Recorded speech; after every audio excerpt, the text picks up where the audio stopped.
Hope everyone is doing well.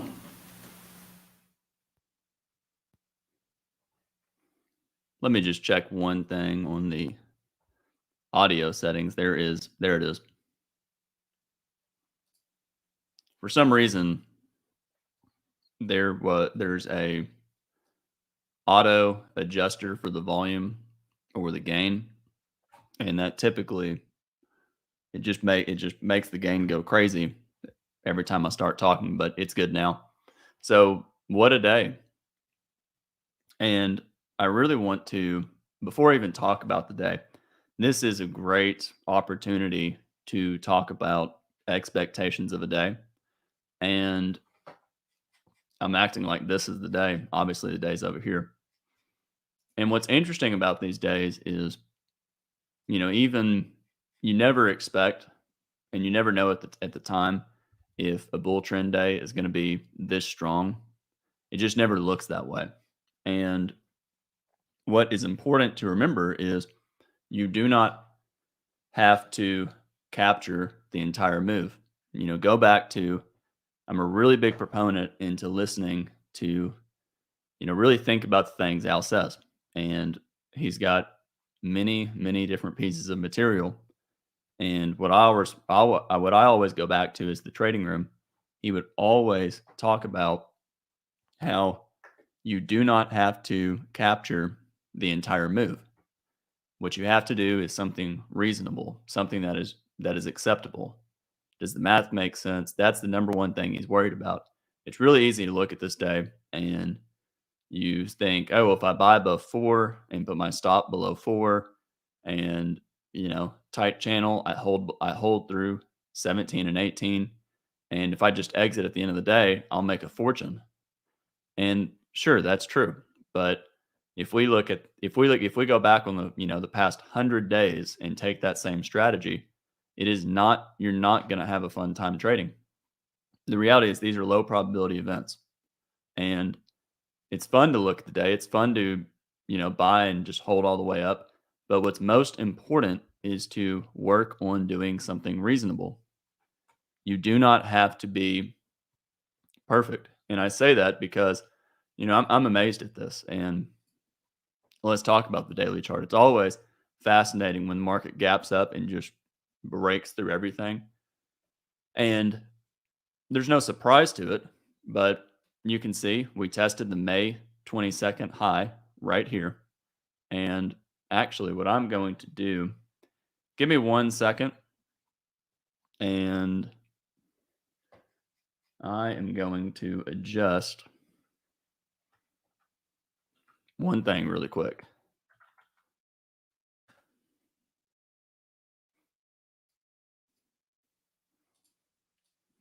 Because people have mentioned that they want the mouse bigger. Is that easier to see? It's green on my end, but I can't tell if it's green or white through the application. So can someone tell me if this is a green mouse or if the mouse looks the same color? Is it bigger? Easier to see?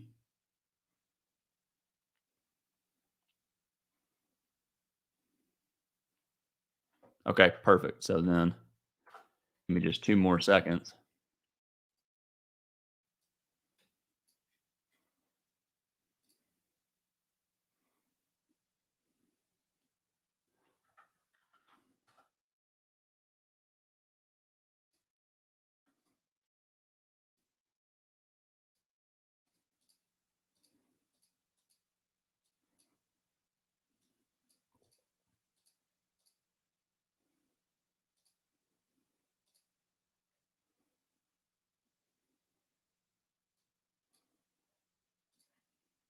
Okay, we'll try that for now.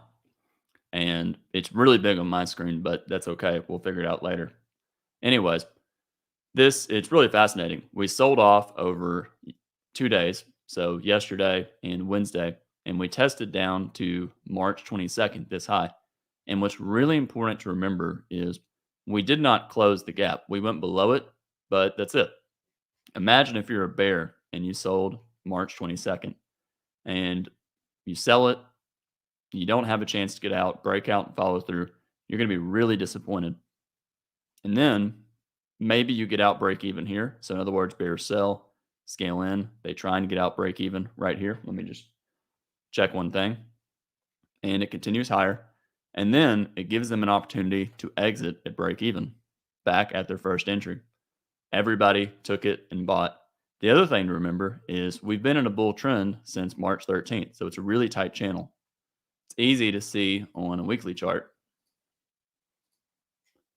but if only the weekly chart did not look like that. For whatever reason, TradeStation, when you make the boxes small, it just really distorts the chart when you full maximize it.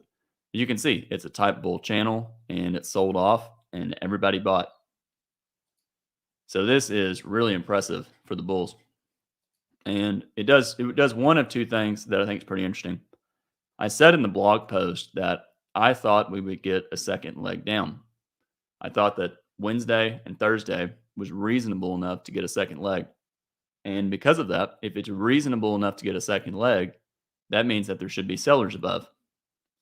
So, this is what is really, really important to understand about swing trading and counter trend trading. And that is if you look at, let me just make this bigger.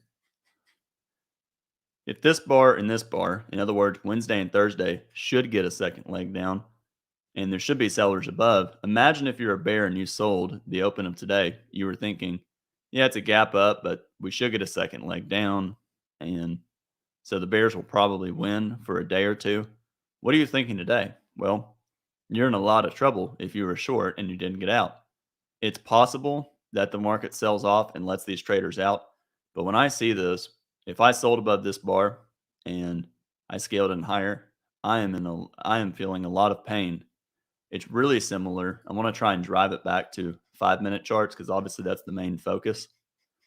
But it's really important to think about charts as being all of the same. Here's kind of a small here's a small example. So we had a rally up to this bar right here. This was the 25th. We rallied, type bull channel, probably buyers below and at least a second leg up. It's at the moving average, but we shouldn't just immediately sell off. We should maybe sell off, stall, and get a second leg. And then you get this bar. This bar just traps anybody that bought this low or the prior low and scaled in. Another example we had many months ago on the daily chart. Got to scroll back forever almost. Was right here. So this was back in September of 2020. We had a strong rally. Let me just kind of make it all the way to the left. Strong rally, 4 consecutive bull bars. You think, yeah, it's strong enough rally, probably going to get a second leg up and probably buyers below. And then you get a gap down and a strong sell off in one day. So what does that do to all the traders that bought and bought a pullback? They're trapped.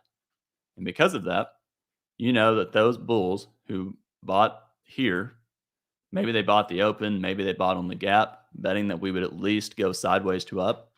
They are trapped on the wrong side. A lot of those traders exit, but that it becomes a magnet later in the day. Look at this high. Look at this high right here. It rallied, sold off, broke above it, but pulled back.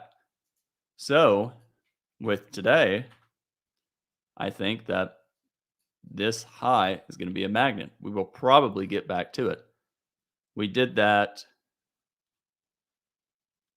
trying to remember, somewhere over here. Oh, here it was.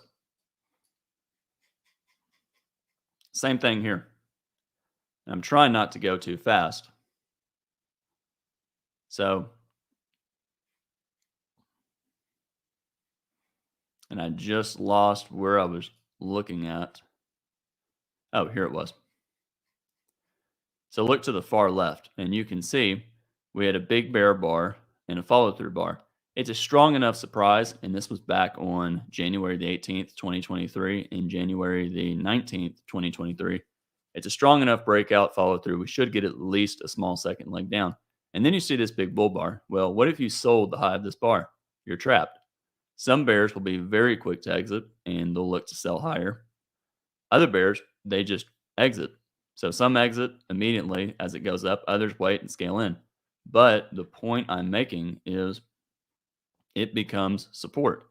This should have been resistance. There should have been sellers above. Instead, it broke strongly to the upside. It's a low probability event. We rallied, and then look right here. Bears sell, they scale in. Maybe they sell the highs right here. They get out, break even. And what I'm talking about is limit order trading. And part of the reason why limit order trading is so difficult is because whenever you're selling above bars, and the risk can become huge really quick. You sell and you scale in once or twice, and if you're not quick to get out when everybody's trapped and getting out, you can take on a lot of pain and a lot of damage to your account. But anyways, where I'm getting at is right here. We sold off, we came close to this high and bounced. We went below it and immediately bounced. So what I think is going to happen here is the bears are trapped. We're probably going to retest this. Now, we could retest this in 30 bars or 50 bars. And the point is, this is probably a support level. There are bears who sold this high and they're interested in getting out. Now, I believe a lot of bears are probably trying to just get out, break even. But either way, there's probably buyers back at this low. You've heard Al say bad stop entries, bad signal bars for stop entries typically get retested. In the market, when you're in a trading range, usually limit order traders will eventually win. Bring the mic up here a little bit. So that is what I think is going on. Strong bar, surprise. It'll be very interesting to see. It's easy to see let's go to the Globex chart. That is the damage that the bulls were able to accomplish in one day. And that's pretty impressive. We opened right here, small gap, and we just immediately reversed up. Now, I would not be surprised. I mean, it's a 2% rally. It's a pretty big rally too. I would not be surprised if we get at least a pullback tomorrow, something that's disappointing, and then a second leg up. But so far, really good for the bulls. Probably always in long, and it's always in long for at least a second leg up. So let's find an example. It's kind of like this bar. It's a big bull bar right here. Probably strong enough for at least a small second leg. So even if we pull back, there's probably buyers below. By the way, I will answer questions at the end of the day. To this person's question, because they're asking it based on the daily chart, who holds through swings for weeks like that without using stops? Well, you have a lot of hedge funds, institutions, money managers trading, 401ks. There's all sorts of reasons. And that brings another topic. It's important to think about charts from an institution. Think about what you would do if you were an institution. A lot of people, it's really hard to fathom this on a daily chart because we look at these bars and we think, who in the world's trading? This bar alone is 80 points. 80 points times what? Times 50? Let's just do the math real quick just for fun. 80 times 50, that's $4,000 per contract. Who's going to risk $4,000 per contract on a daily chart when you have to risk probably a lot more of that and be able to scale in? So feel free to type the questions on YouTube in just the chat. So at the bottom, there should be a way to just comment, and I can see everything that comes in through the feed. But this is a chart, and when I look at this, it's no different than a 5-minute chart. I've got various slides. I try and make a lot of insight, just slides on random things that I find interesting. And for me, when I look at those slides, I try and ignore. I make a note on the bottom just to remind, just so I can reference it if I ever want to look back. But I try to ignore what the time frame is, because it doesn't matter if it's a daily chart, weekly chart, 1-minute chart, a 2-minute chart, 5-minute chart. Price action is all the same. So that is enough for now. So tomorrow it'll be interesting to see if we go sideways or if we get a second leg. I do think we'll get a second leg on the daily chart. What I don't know is if we stall tomorrow. Today's pretty climactic. So since today is climactic, let's go back to today. What does tomorrow bring? 75% chance. This is always really common, so write this down. 75% chance that tomorrow we'll have at least 2 hours of sideways trading beginning before the end of the second hour. So that means, in very simple logic, by bar 24 on a 5-minute chart, in other words, in the span of this bar to this bar, we should start a trading range. There's a 50% chance that tomorrow will lead to continuation buying on the open, and then we go sideways for 2 hours. And someone brought up a good point. Is tomorrow the last trading day of... Yeah, so tomorrow is the last trading day of the month. So let's talk about the monthly chart really quick. Thank you for bringing that up. Monthly chart, we have a small bar. So what are my thoughts? My thoughts are we have a big rally, big sell-off. Looks like a lot of a trading range price action. We have good bull bars and then bear bars. Good bull bars, good bear bars, good bull bars. So every other bar is an opposite strong bar. So if I bought above this prior bar, which was the end of March, I bought above and my stop is, this is my entry bar. How am I feeling about my entry bar? Am I thrilled? I mean, just imagine. If I bought this bar, I'm feeling great about this bar, and this bar. This is it. I'm getting good follow through. It's probably going to go higher. But if I buy this bar and the follow through is tiny, I'm disappointed. Disappointment usually means you're in a trading range, which means traders will be quick to exit.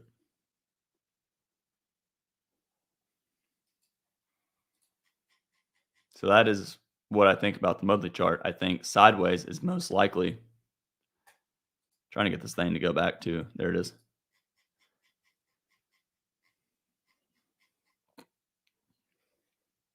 So first bar of the day, we gapped up and getting continuation from the rally from yesterday.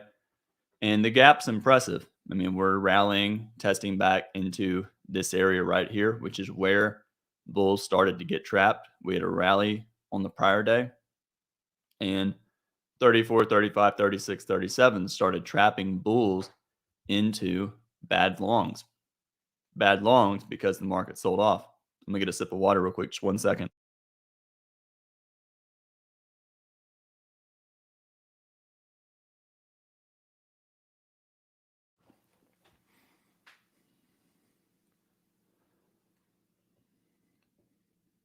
And I do want to answer this person's question about a Walmart trade, just because today's like the perfect example of a Walmart trade. Walmart trades are, you buy above something, you take the trade, you put an order cancels order, and you just leave your computer alone. And the purpose of the Walmart trade is really so one can practice getting better at not managing their trades to an extent where they mess up the math. When you're starting out, it's really hard to leave things alone. Everybody wants to, they want to micromanage their trade and they end up screwing it up. So they buy above a bar like 4, and then they see this bar and they take their profits. which that's actually an okay thing to do if you're scalping because your risk reward's really small. Your risk is small, your reward's pretty good. It's okay to do that. But most traders, what they'll end up doing is they'll buy above this bar, they'll sell below 3, then they'll buy above 4, and they'll scalp out for a few points instead of just letting it continue. But a Walmart trade is basically buying and coming back in a couple of hours. And the purpose of the Walmart trade is really to practice being able to just be okay with being in trades. I think the better way, if I was really going to recommend a way, I would trade something like the SPY or Forex. And for those of you that are used to trading 5-minute charts, I would challenge you, trade Forex markets and try and trade 240-minute charts. Try and trade so small that you're not mentally bothered by it, but try and trade a 240-minute chart because it will force you to have to hold for a couple of days. But a Walmart trade is basically just practicing holding on to a trade. And the problem with today, though, as I said earlier, is this is not most days. This is most days. You rally for a couple of legs, you sell off, rally, sell off, you get a bear breakout. Obviously, this day was a small pullback trend. And, go figure, the one day I'd go to, it did the same in here. We've had a lot of trending days, but we have a rally here, big sell-off, rally. But it's easy to think that if you can't buy above this bar, get out here and get stopped out here. So you can't buy here, hold through this, and get out down here. If you're buying, you have to have a way to take profits, just as if you sell, you can't let the market come back all the way to you. So the last thing I'll say with that is other people's money. When you buy here and the market's up to here, you have to have a way to protect what you've made. So anyways, let's go back to the chart. So bar 1 gapped up. Is it always in long? It probably is based on the gap. As a good rule of thumb, it's what Al always says.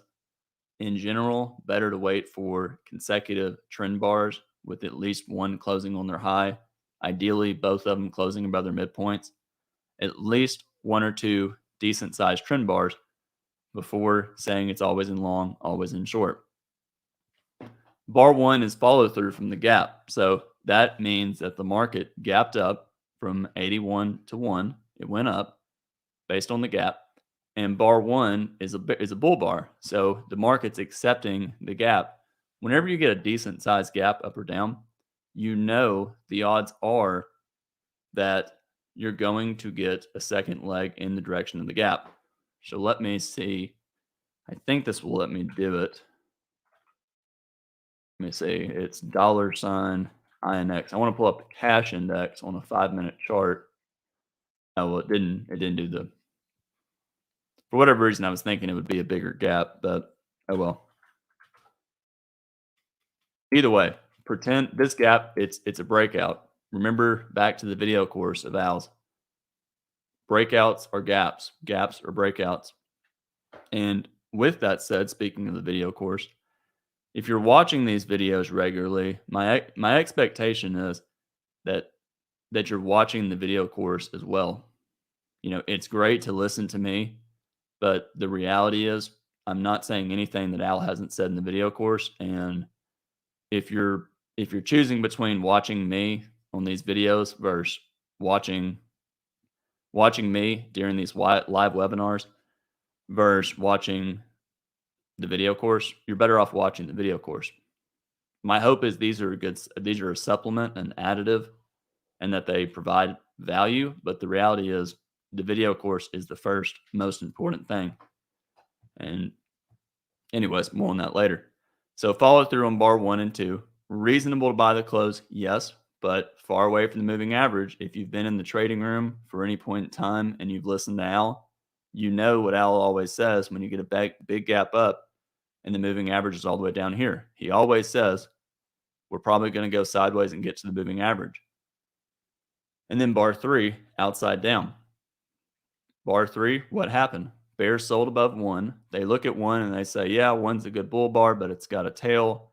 I know that 20% of the time, bar 1 is the high or the low of the day, which means 80% chance, or 4 out of 5 days, bar one is not going to be the high or the low of the day. So I'll sell and scale in. Other traders, instead of selling one, they just say, I'll just sell, you know, a measured move up of one, or maybe half a measured move up of one.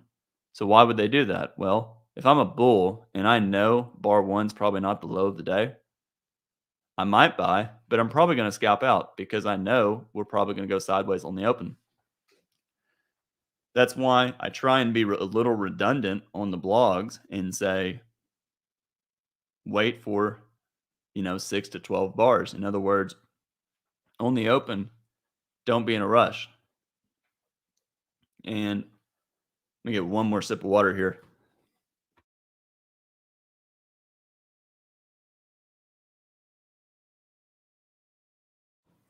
And even, one thing I will say is that I'm adjusting something on this microphone. One thing I'll say, even for me, I'm usually not, even this week, I don't think there's been one day where I started watching the market at 8:30. I think every day this week I started watching about 9 o'clock, which is basically bar six. And that's just been the timing of the week.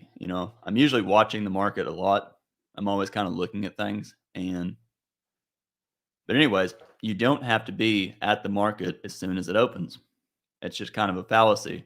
There's 81 bars to the day. And for me, I will gladly trade 6 bars for more certainty. And there's plenty of times I'll trade bar one. But most traders should really focus on waiting for 6 to 12 bars.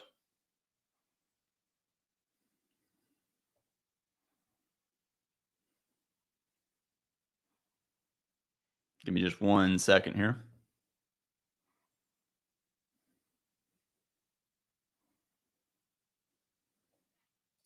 Anyways, bar three probably going below one. And then bar four, decent size reversal. For those of you that read the blogs, what do I usually say about the opening swing? I say the opening swing typically begins before the end of the second hour, and it usually forms after the formation of a double top or double bottom or a wedge top or wedge bottom. So there's 4 patterns. Bar one and bar four, what is that? That's a double bottom. We have a gap up. What did I say earlier about gap up? Gaps. They typically lead to second legs because breakouts typically have a second leg. Now we have 4 and 5. It's probably always in long. To me, 5 did one thing important. And since you can see the daily chart here, what did I say about today? I said there were probably sellers above yesterday's high, and they got trapped on this bar. So what about the bears that sold above 4? What did they do? If I'm a bear and I sold above 4 and I see 5, this bar right here, I'm in a lot of trouble. And for me, I am hopeful to exit the trade. If I sold and I scaled in, I am just putting my targets at break even, hoping I can get out break even if I didn't already exit. So if I'm a bull and I understand that logic, what am I going to do? Well, I'm going to buy and I'm going to scale in. So one of the things I did today, buy the close, buy more lower. If it goes down, buy more lower because the odds are it's pretty decent that you're going to get a second leg up. 6, it's a bear bar, but what did I just say? You have bears that sold this high, scaled in higher. They're going to use 6 to probably buy back shorts. So probably buyers below 6 and at least second leg up. It's a possible second 2 legs up and the high of the day. But when I look at 6 and I look at that and I compare it to 4 and 5, I think to myself, yeah, 6 is a bear bar, but probably buyers below.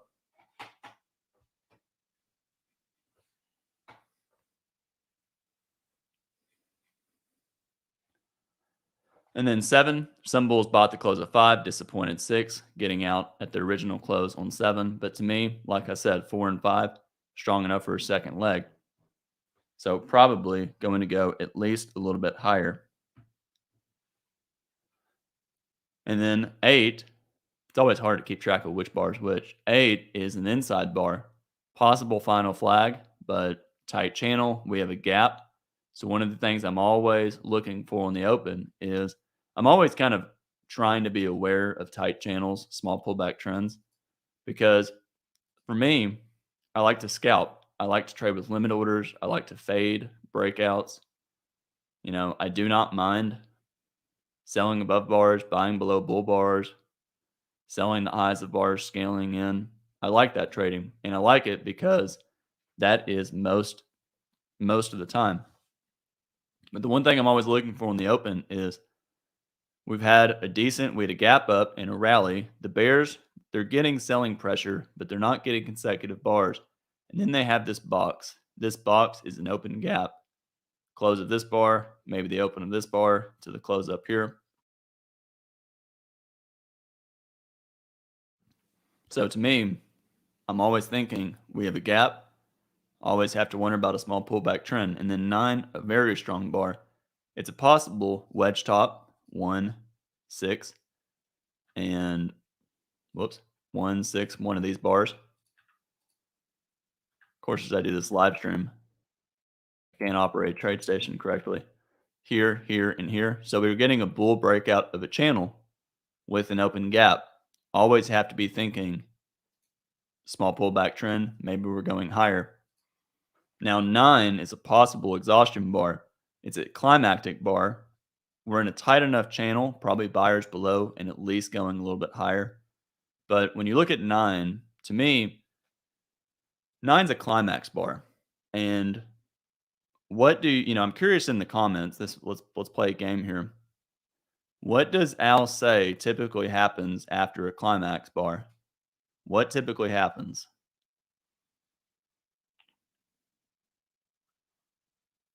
And I'll give you a hint. It's in the trading fundamentals videos under climaxes. It's like, I think it's the first bullet point in the videos of climaxes. Trading range, actually, that's correct. Sideways. Ron is right. Sideways for how many bars? When you get one climax bar.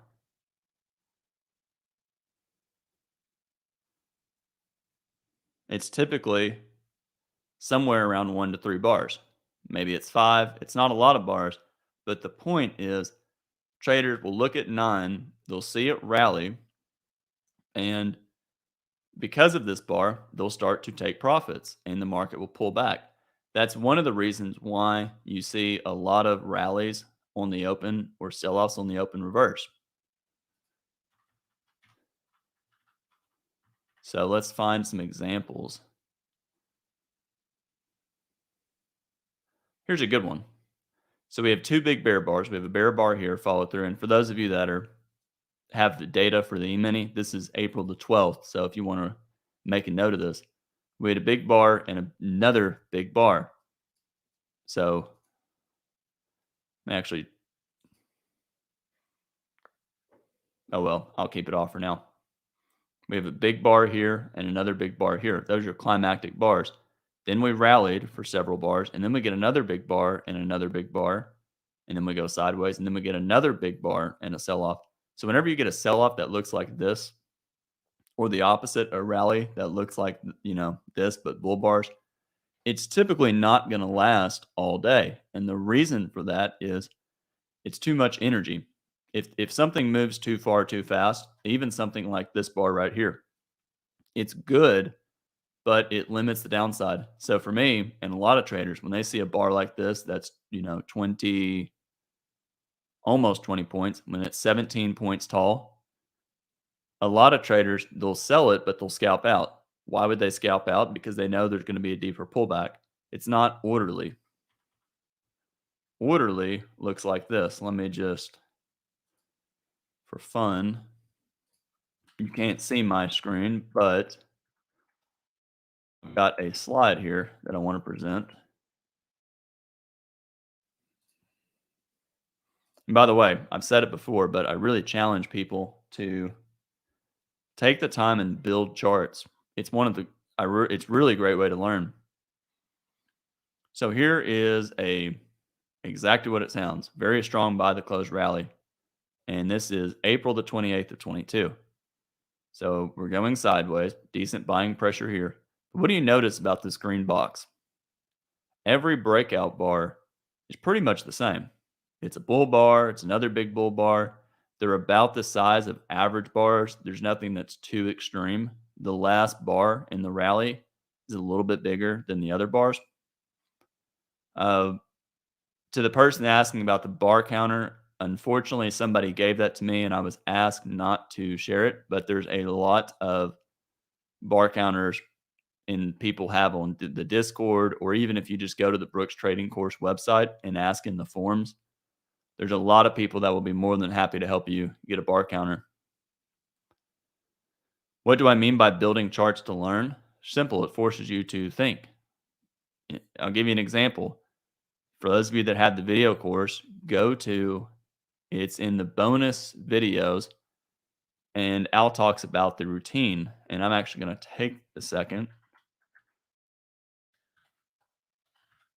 to pull up not going to share the video, but I'm at least going to reference where the video is. It's a really good video, and it is under bonus videos on the course. And it is 5 steps to finding today's trades. It is, we'll just do this, make it simple. So anyways, first off, PowerPoint slide, lots of bull bars. They look the same. They look orderly. It's probably going to go higher. Last thing I'm going to share before I go back to TradeStation is this right here. We can see the video course, and again, 121 videos, which is quite a few hours because it's 59 hours for the fundamentals and then 38 hours for the how to trade videos. That does not include Forex though. Bonus videos, the video I'm talking about is 13. It's not here it is, 13. Great video because it explains, and I think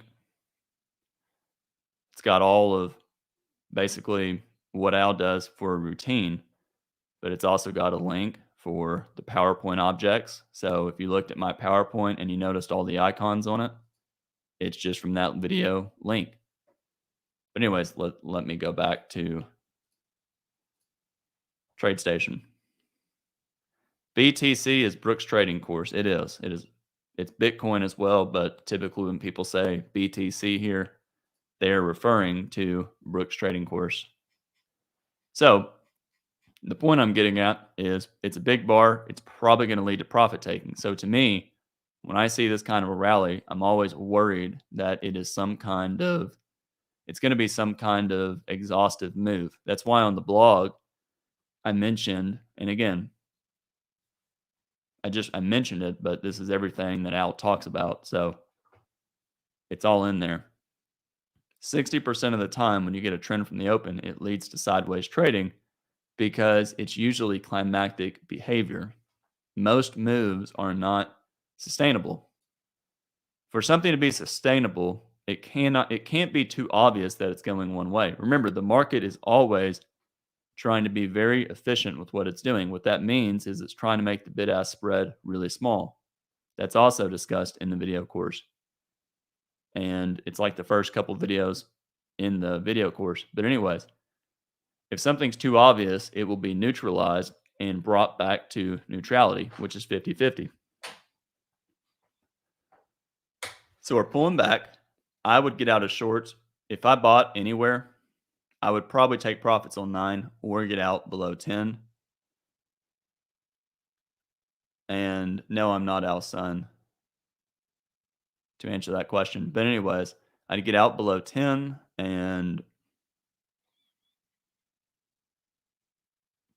let me regrab my train of thought. So anyways, it's a wedge. It's a bull bar on the close of 9. Reasonable to get out below 10. High one buy on 12, but possible consecutive buy climaxes. It's okay to buy above 12, but if you buy above 12, you need a wide stop. And the reason you need a wide stop is we're probably going to go sideways and go to the moving average. 13, follow through. We may be going a little bit higher. What do you notice now about gaps? I am not related to Al, if that answers your question. Gaps go from here and here. So we have two gaps on this day. And because of that, now you really have to be thinking small pullback trend, trend from the open. This is a very dangerous environment for traders scalping or for traders fading breakouts.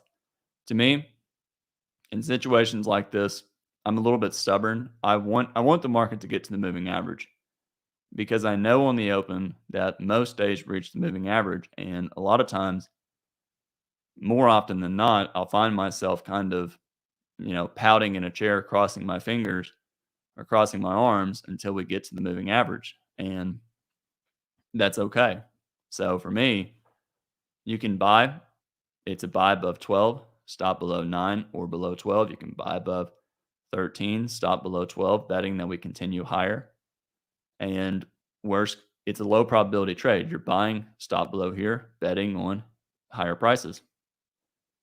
The moving average I'm showing on this chart is a 20 period moving average and a 221 period moving average. This dashed line, the input, it's an EMA with an input of 221.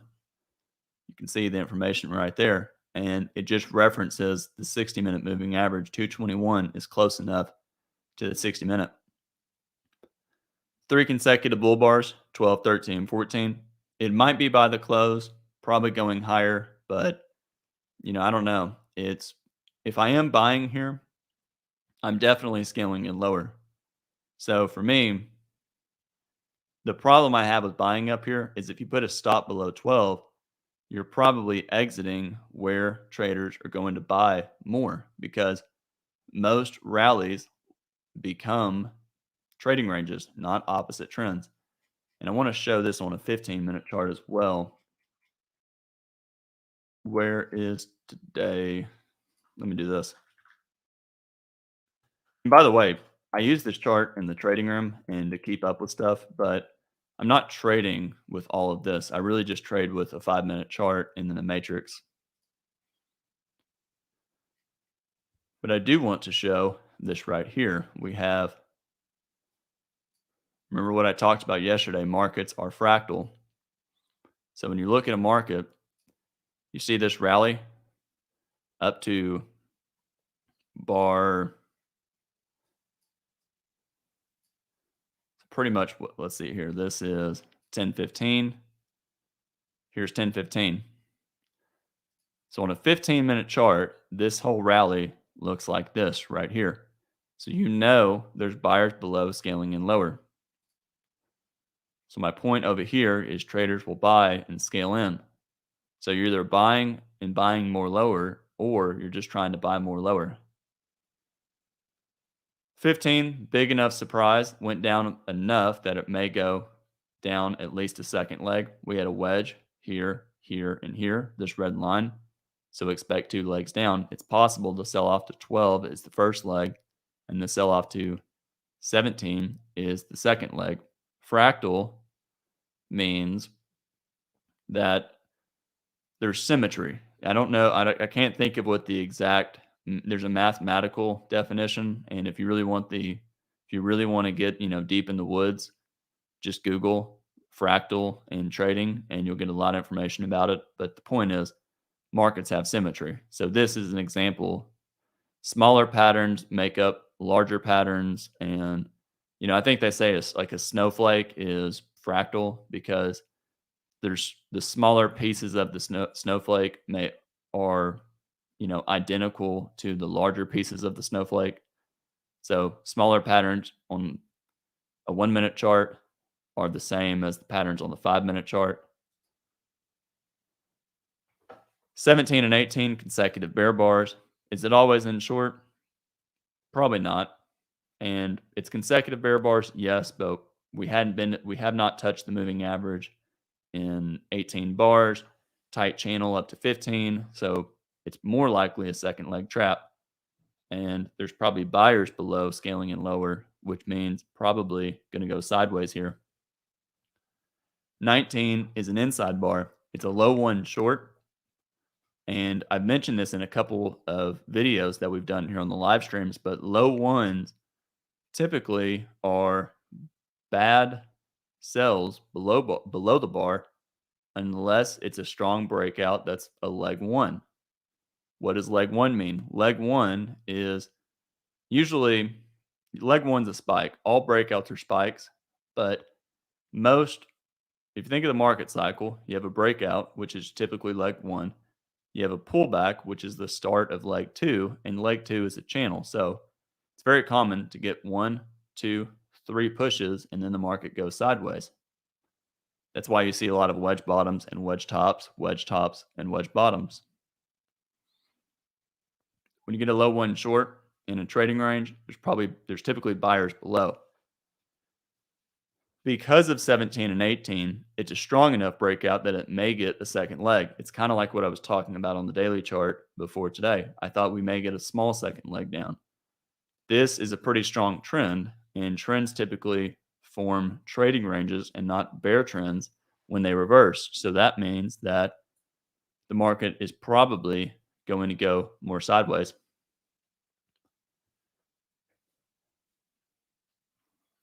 $19 and $20 doji bars. By the way, the person Ahmed who's asking me about Forex, I really do want to answer your question. So if you remind me about Forex, I want to talk about the best time frames to trade, and it has to do with minimums and what you have to pay in commission. But I do want to talk about that in a little bit. 19 and 20 doji bars. It's going sideways.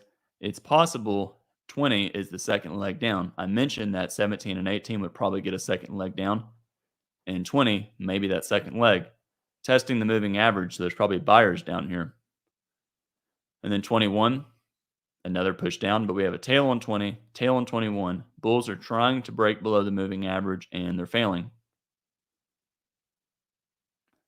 22, another inside bar, probably going to go more sideways here. 23, big bull breakouts. What happened? Well, what did I say over here? I said the market is, what I said over here was the market was probably going to get to the moving average, and at least I said the market probably needed to get to the moving average. 23, 24 consecutive bull bars. Strong enough breakout for at least a second leg up. It's a possible second leg trap. First leg to 15, pullback, second leg to 21. And then 25, we have another. There we go. 25, we have another bull bar. Probably buyers below 25 scaling in lower. Bears that sold above 21 or 22, scaled in higher, are trapped. And reasonable to expect they're going to use any pullback to exit shorts. And the bulls are going to use any pullback to buy below bars. And by the way, I really like answering questions, but the more cluttered the chat gets, the harder it is to answer questions. So just keep that in mind. 25 and 26 is a big bear bar. Probably it's a bigger bear bar, and it's a little bit of a surprise on 26. It probably will have a small second leg down, which means it may stall, and at least it may stall for a bar and go a little bit lower. But the reality is there's bulls buying the close of 26, this bar right here, and the low of 25, and there's stops down here, and they're going to scale in all the way down. So if I'm a bear, there's no way I'm selling the close of 26. If anything, I'm buying the close of 26. You'll have bears who sold the high of 15 and scaled in. What are they doing here? If I sold the 15 high over here and I see 24, I'm pretty disappointed. I scaled in. I'm going to get out at my first entry. Another thing to point out about selling highs in a channel, when I see a bar like 23, this big bull bar that's racing up quickly, if I'm looking to sell the high of this bar, I'm going to be usually pretty quick to cancel my order, because a bar like this with this much energy is probably going to go above this bar and go higher. And especially with it being a possible gap up in bull trend, I think it's really dangerous to sell the high of 15. 27, It's a bull bar. You have bulls that bought the low of 24 scaled in, getting out over here, and then 28, another bull bar closing on its high. It's a reasonable bar to buy above in a bull trend. 23, 24, strong enough bull bars, probably going to go at least a little bit higher. And you have to wonder if we'll get a measured move or second leg up. Second leg up. Here's a rally. Here's a pullback. We have a target up here. Leg one, pullback, leg two. So probably going to go a little bit higher. So okay to buy above 28, stop below 27, or buy above 28, stop down here. And if it starts to go sideways, you can get out. 29, another bull bar, 3 consecutive bull bars, probably some sellers up here, but some sellers in a bull trend typically means that the best the bears can expect is to make the market stall, which means we're probably going to go higher or at least go sideways. And if we're going to go higher or sideways, if I'm a bull, that means I can buy the close and scale in lower and make money. 30, another bull bar, but testing the highs up here, to me, it's a profit-taking area. But with 4 consecutive bull bars, probably not that many sellers above. And then 31, another big bull bar. But what does 31 look like? It's very similar to the 9 close. 9 is a big bull bar. It's bigger than average. 31 is a decent-sized bull bar, and it is bigger than the past 4 bars, so it's climactic. It's late in a rally, a second leg up from 23 and 24. You know that the market is probably going to pull back.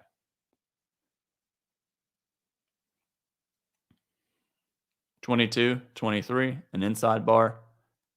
That's the market pulling back.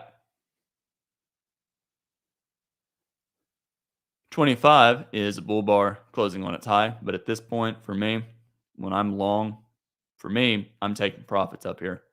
And why am I taking profits? I'm taking profits because the problem I have here is I really don't like, I'm happy to buy far away from the moving average in a strong rally like 27 to 30, or when I see a bar like 23 and 24.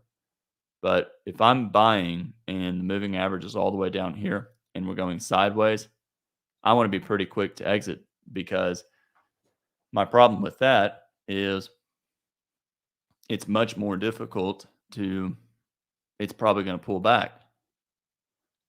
36, it's a bear bar closing on its low. We could easily sell off all the way down here, but still probably buyers and probably buyers scaling in lower. 37, bull bar, tight trading range. So while we could continue the channel, we may just go sideways until we get closer to the channel. And then 38, another bear bar closing on its low. Probably going to go it's probably going to go lower and pull back, but the pullback is probably going to be brief. Even if it looks like 17 and 18, it's probably not going to go all that much higher. And then 39, bulls buying any pullback they can. And we pretty much just drifted. And you can see we channeled and then broke out to the upside again, 49, 50, 51. And I'm going to kind of zoom in a little bit, or kind of speed up a little bit. So bulls buying the close, 49, 50, 51, and then another buy climax bar. It's real similar to 27, 28, 29, and 30. All the bulls that bought, what did they do on 31? They took profits. All the bulls that bought 49, 50, 51, what did they do on 52? 52 was bigger and more climactic. They started taking profits. 53, inside bar. 54, a bear bar. So traders, they see an inside bar, it breaks below it, they're buying every bear bar. And another thing that's important is whenever you get rallies and the bears cannot get consecutive closes, in other words, bear bar on 36, but the bears cannot get 2 or 3 bear bars closing on their lows, that's a sign of a tight channel. And 1-2 text right, it's a tight channel. and it's a sign of bulls buying. The other thing to look for is how easy is it for the bears to make money? If you're a bear, you cannot sell below a bear bar and make money. The reality is you can't even sell below a bull bar and make money. So the last time the bears made money below anything was maybe 17. You can argue they made money below 24, but to me, when a bar is 4 points tall, that is just a warning that it's probably the bar is 4 points tall and it didn't even go 4 points lower. The bulls didn't make money. Give me 10 seconds here.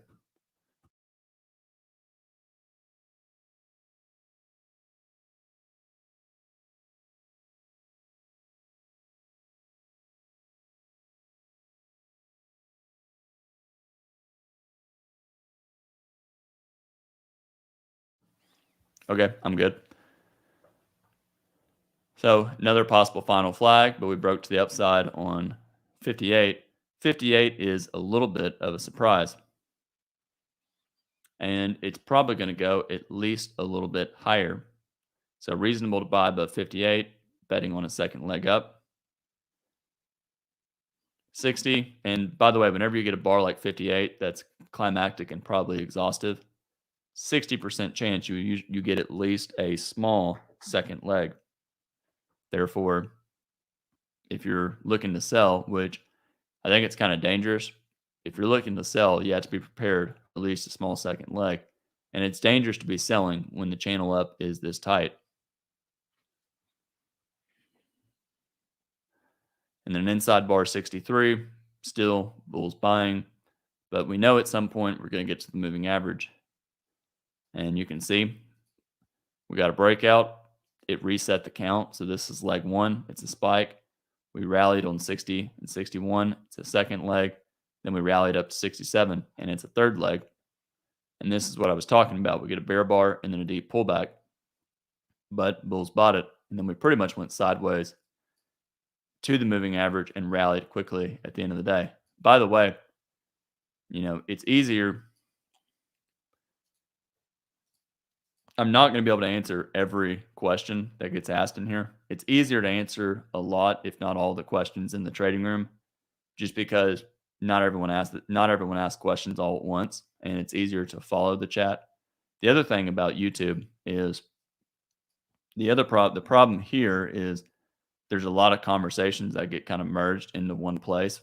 So that's one thing that makes it difficult with answering the questions here. So if you want your question fully answered, it's easier to answer in the trading room. But I'm going to try and answer all the questions here as well. For stop entries, it's the most important thing today is,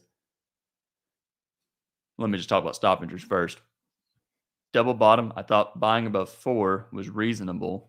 And as far as selling, I would not. The channel's pretty tight. Selling below 17 is aggressive, but it's probably okay. Betting on at least testing the moving average. For me, I wouldn't do it.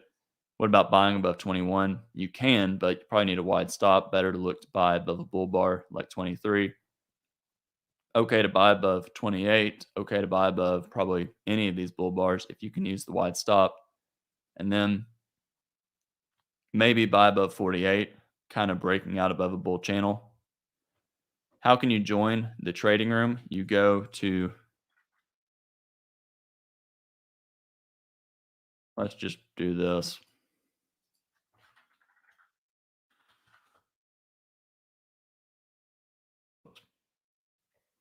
Oh, well, I guess that worked. I'm going to share my screen real quick. You go to this website. So here is the website. You go there, and if you're a member, you click log in and log in. I think if you're not a member, you just click register. You have to create a profile first, and then you can just click on trade room, and there's all the information here. You can click on a free trial, which is this link. And there's also samples of the trading room as well. But anyways, that's the website. Let me go back to the chart.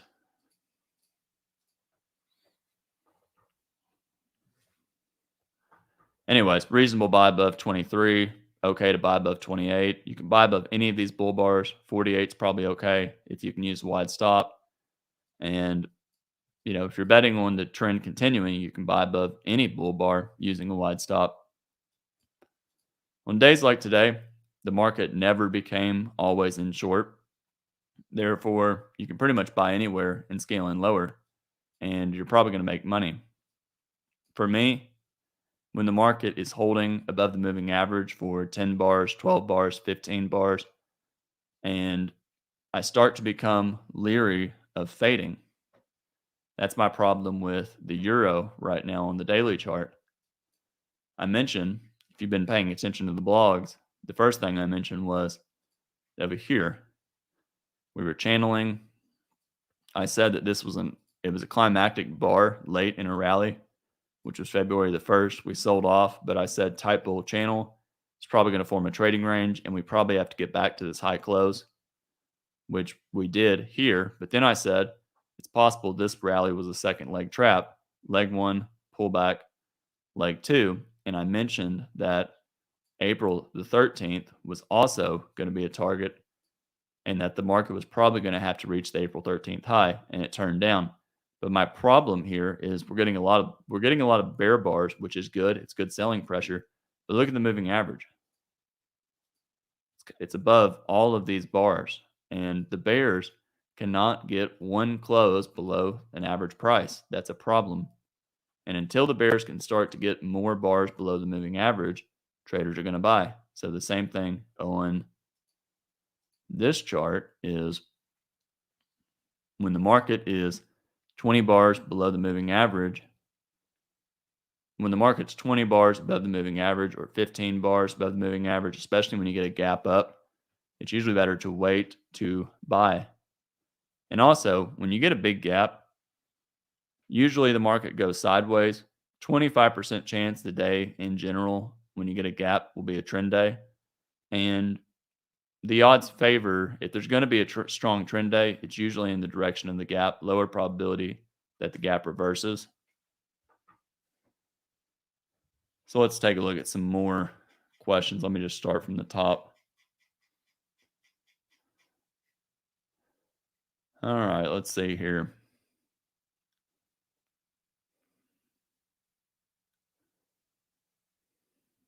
Scott, yeah, you did pick a fun day to, I guess, start watching the Brooks trading course or learning about it. But the one thing I would say to you, Scott, is this is not a normal day. Okay. Yatsa asks, can today be considered as a bull surprise bar on the daily time frame? Absolutely, it can. Bull surprise, which is this bar right here, this bull bar, it should get a second leg up. It's a bear trap. That is correct. This sell-off is a bear trap. We reversed up. How do you define reasonable in light of account size, in light of my account size and market opportunity? Yeah, so this is a good conversation to have about trading as soon as I take a sip of water.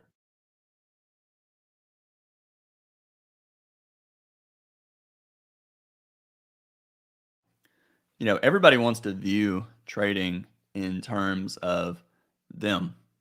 What about me, my account size? And the problem with that, this is just kind of the cold hard truth, is the market doesn't care about your account size or your current situation, and the market can't care. How many people trade the market? How many institutions in dollars? I think I looked up. I'm just more curious, but why not look it up?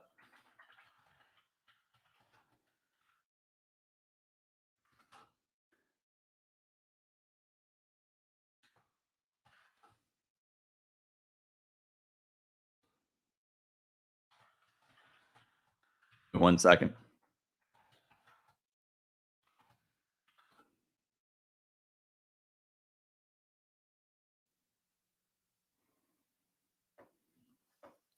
Let's just do it the simple way.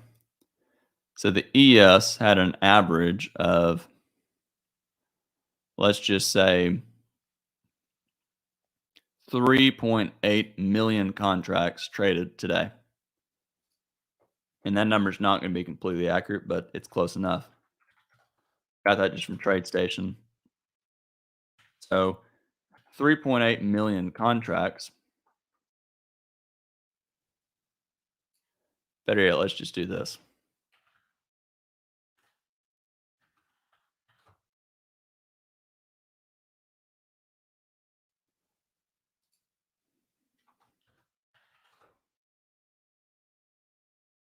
Just take like 1 second. I'm more so curious.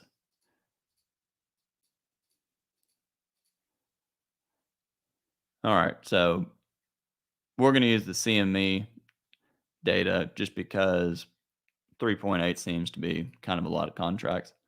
But let's just assume that the Emini traded, according to the CME today, 1.618. So 1,618 contracts, 618,422 times 50. That means that there were, and actually I don't want to go off on a tangent here. The point is, let's just go back to your simple question. How do you define reasonable when you have a small account size? Reasonable is, you can't look at it that way. You've got to look at it as, what is the market? What should I do in regards to the market? Nobody knows who you are.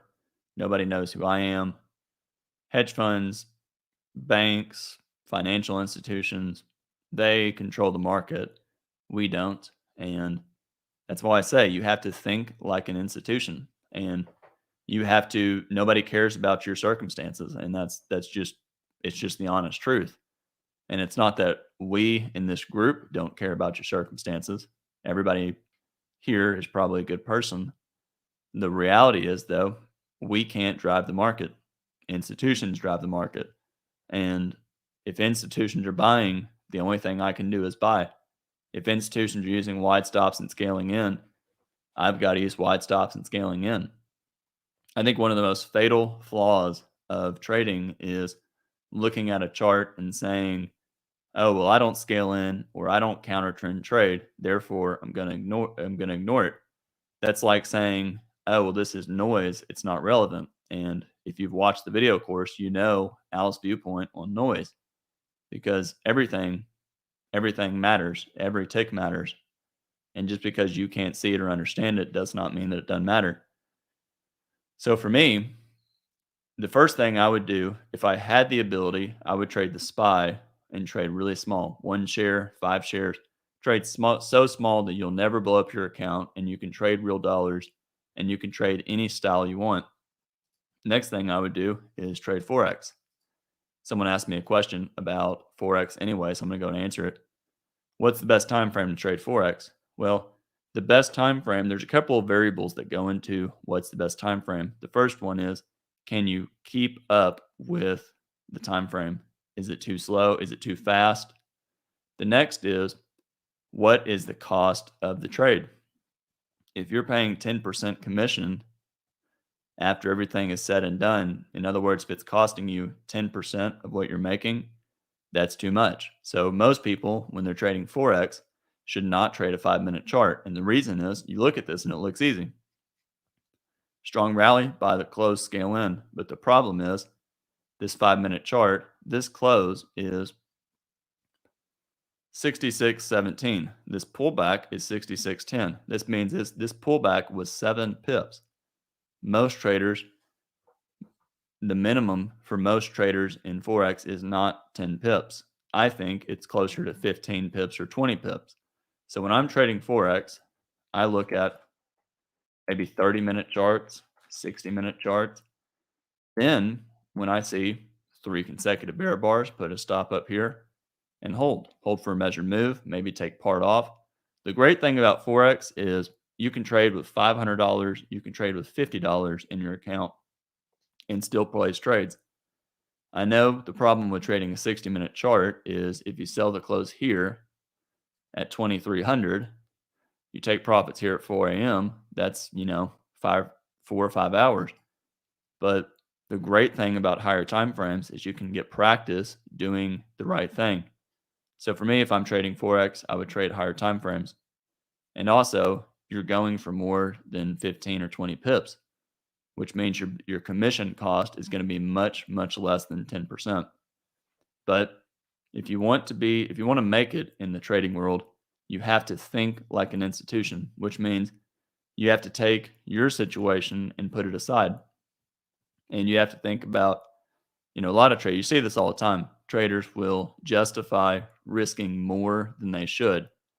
They'll say something like, "Oh, I risk 4% per trade or 3% per trade, and you know, I don't have a lot of money, so I'm going to risk more than I should. I'm going to leverage my account too much.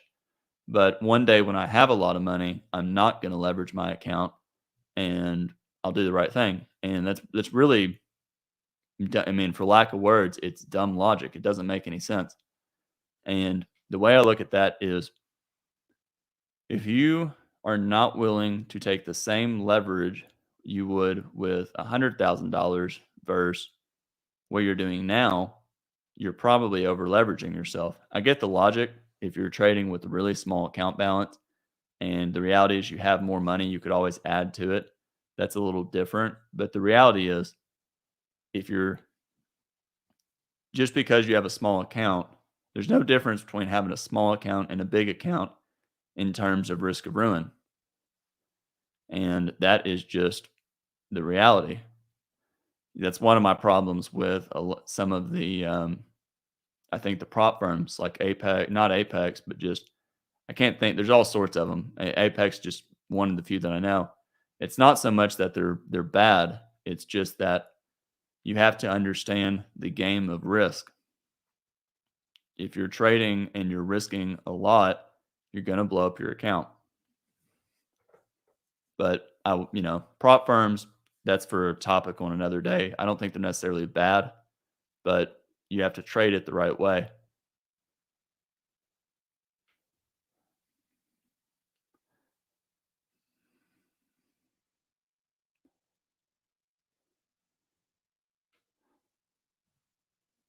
I'm looking over questions right now.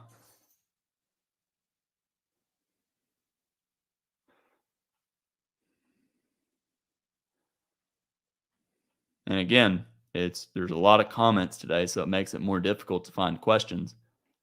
And it's easier. That's why it's easier to do this in the trading room. So if you really want questions answered during that, that's the easier choice. Justin asked, Brad, would you close longs at bar 17? And would you close longs at bar 17 here? And where would you go long again? Yeah, I think that's a sensible thing to do. We're going to get to the moving average. We have a wedge. We've been going sideways. It's a possible failed breakout of yesterday's high. And it's reasonable to expect that we may get to the moving average. And, it's possible we go further than the moving average. So to me, and if you want to take it a step further, 18, even if 18 closes on its high, it'd be closing on its high in a tight trading range. So yeah, I'd get out below 17. I think that's sensible. Where would I buy again? We have a strong enough sell-off, 17 and 18, probably a small second leg. It's possible 20 is that second leg. 21 is another failed breakout. So we're probably forming a bottom, and this is a strong enough rally. We may get a new high. So you can buy above 21. Some traders will. Other traders, they'll wait, and as this bar starts to go up, and they'll look at a 1 minute chart. When there's one close, two closes on its high, they'll start to buy. I'll do that pretty regularly. I'll see a bull bar start to rally.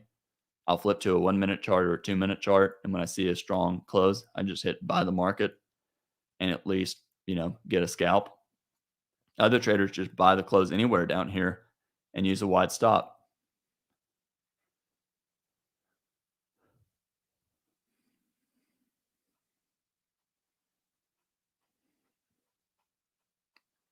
Scrolling through more questions.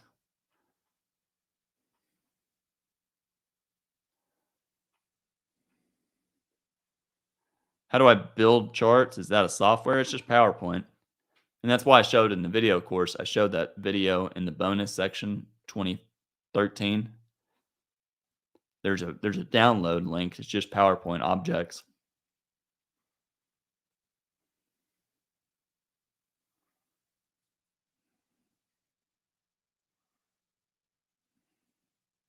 Looking through more questions now.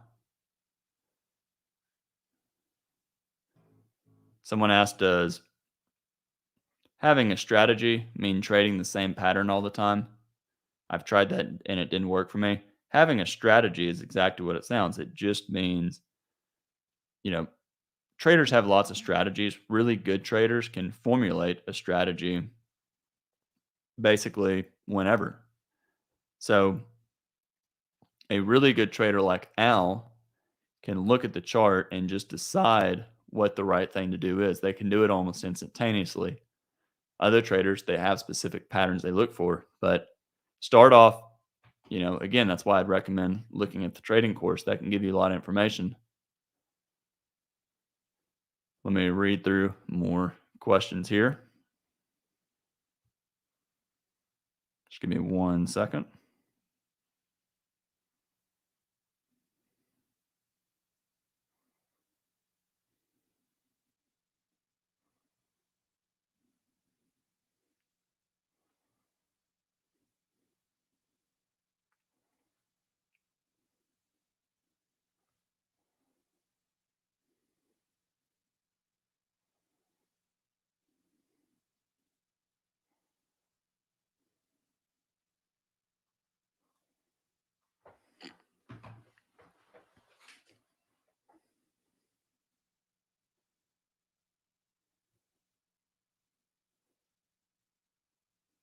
Okay, where would the stop go for a buy below 12? Two choices. If you buy above 12, you can put a stop below 12, or you can put the stop below 9 or anywhere. If you're buying above, the easiest trade is buying above 12, stop below 12. It's the tighter stop, which means better risk reward, but you have lower probability. But if today is going to continue as a bull trend day, if the trade's going to work, it's probably not going to fall below 12. A bull that buys above 12 using a wide stop, if the market rallies and starts to go sideways, a lot of them will exit because they anticipate the market selling off to here. For me, if I bought above 12 and I just had a really wide stop, really wide, all that means is a lot of traders, you look at Al, he'll just buy, the reality is, and this not to be confusing, the longer you trade, the more, this is my opinion, more traders, Al, he probably just has a contract size he'll trade for the day. And it's probably just the same on every trade. So if he's trading whatever's comfortable that day, he'll just buy. And his stop's probably just down here. I mean, it may be at the bottom of the screen. And because of his ability to read a chart, he is willing to, he doesn't really care where the stop is. Sometimes he'll use a tight stop like below a bar, but he's going to exit before the stop gets hit. Most people can't do that. Most people cannot buy above 12 and use the wide stop because the risk reward's bad, which means that they're getting high probability for bad risk reward. And the problem is they cannot take the trade in the right way. I've shown this several times, and I'm going to go ahead and just show it again. Very simplified.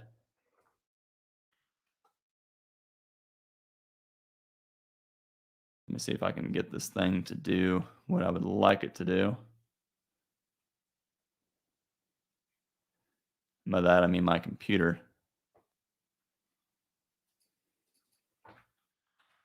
Well, it's kind of funny. Everything works fine on this computer, except when I stream. And I say that more or less just joking. But it's always like when someone asks you a question, you know the answer until they ask you the question. So here is, I'm pulling up I've shown this several times in the trading room and occasionally on the live streams here, but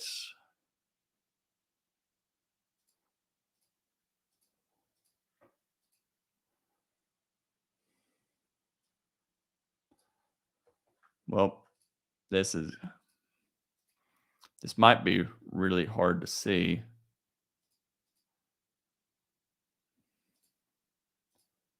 Give me 1 second here.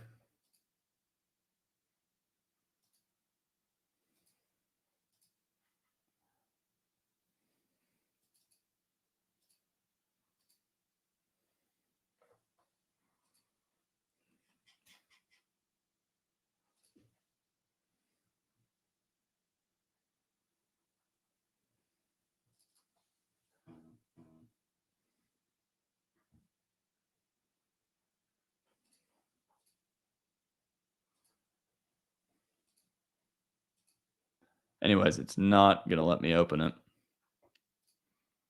So I'm just going to go back to the questions. But anyways, the point I'm making is whenever you use a wide stop and your risk reward is 1, you have to really know how to manage the trade because any misreading of probability can make you lose money. Therefore, most traders should use a tight stop. Or most traders should focus on trying to get twice the risk. Let's just keep it that for now. Is it true that gaps are getting bigger and bigger? So it's good for bulls and bears? Yeah, I don't know what you mean by that question. Gaps, are they getting bigger and bigger? In a trading range, the market has greater potential to get big gaps because there's a greater move in price. Here on the daily chart, we've been in a trading range. We rallied, strong breakout, so we're in a bull trend from the 13th to here. And we started going sideways. We broke to the downside, but it's probably a trading range, and bulls bought it.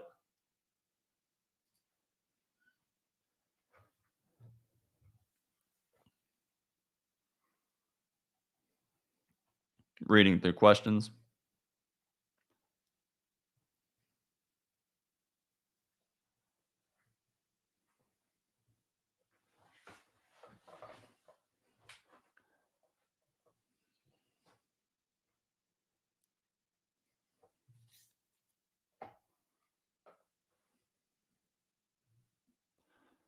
One two Tech asks which bar after consecutive buy climaxes is the signal.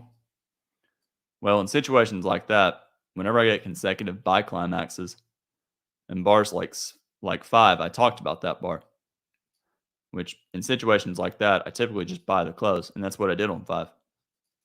I bought the close, had a stop just somewhere below 4, and I was willing to buy more lower. So when 6 started going down, I bought the close at 5. When 6 started going down, I added to my position, and I took a chance. I thought about getting out, most at my original entry. So buying, scaling in, getting out at my original entry. I thought that because 6 was a weak bar and 4 and 5 were strong, I thought the market would at least have a small second leg up. So I was willing to hold, and I took profits during 9. But for me, I just buy the close.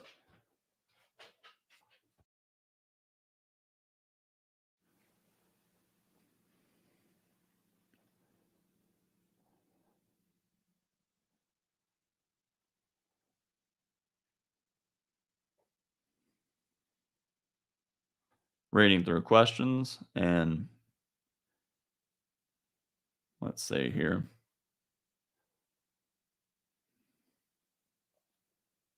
What's the best platform in Forex trading? I don't know. I use Oando a lot, but they're all pretty good.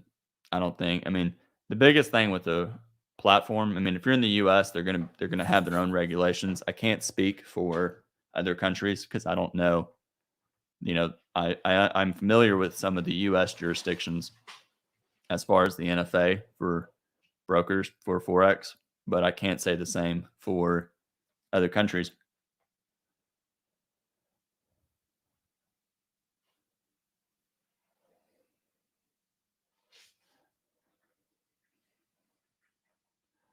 Looking through more questions right now. What were my trades today? I took 2 trades basically. And like I said, I was trading an account. I had a certain goal for that account. I met the account, and that was pretty much it. Plus that other stuff. Unfortunately, I had to run some errands today. And my thought was, let me just talk about what I did. So I told you that I've been this week not having TradeStation open before 9 because of various reasons. And so I typically write the blog, have a few things I need to do for 30 minutes, come back, and I started watching by 8:55, 9:55. So this bar right here, which is 8:55 Central. The bar, I thought there was I thought it was reasonable to buy above 4, and there might be sellers above 4. And when the market rallied like it did, I knew it trapped bulls. It trapped bears. So I bought the close of 5. I scaled in, I think, twice on the way down, but I was trading really small, betting on a second leg up, and I got out over here. Later, I bought as this bar went up, and I think I bought and held. Trying to remember. I believe I bought here. I either bought the 23 close or the 24 close. I think I bought the 24 close because I know I bought more somewhere down here and got out up here. And that was all I did today. I missed the rest of this, and that's okay.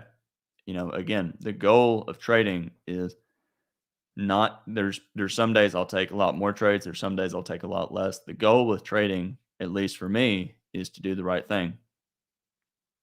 That is the number one priority. Not how many trades you took, not how much money did you make. Doing the right thing is what leads to everything else.